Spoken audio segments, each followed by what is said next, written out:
இன்றைய பொழுது எல்லாத்துக்கும் இனிய நாளாக அமையட்டும். முருகன் துணை.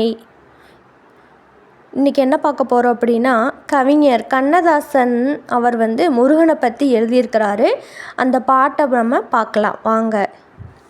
வைகறை பொழுதில் விழித்தேன், அந்த வடிவேல் முருகனை நினைத்தேன்.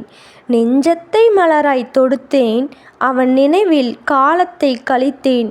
என் தேவைகள் யாவையும் உரைத்தேன், அவன் திருவருள் தந்தான் கழித்தேன். முருகர் யாராச்சிக்கு அதிசயம்லாம் நடத்தியிருப்பார்ல, அந்த மாதிரி யாராச்சிக்கு நடந்திருந்தது அப்படின்னா கமெண்ட் பாக்ஸில் கமெண்ட் பண்ணுங்கள். எல்லாருமே முருகனோட அதிசயத்தை பற்றி தெரிஞ்சுக்கிட்டோம். முருகன் அருள் அனைவருக்குமே கிடைக்கட்டும். இந்த வீடியோ உங்களுக்கு பிடிச்சிருந்தது அப்படின்னா நம்ம சேனலை சப்ஸ்கிரைப் பண்ணிவிட்டு லைக் பண்ணிடுங்க. ஃப்ரெண்ட்ஸுக்கெல்லாம் ஷேர் பண்ணிடுங்க. Thank you friends.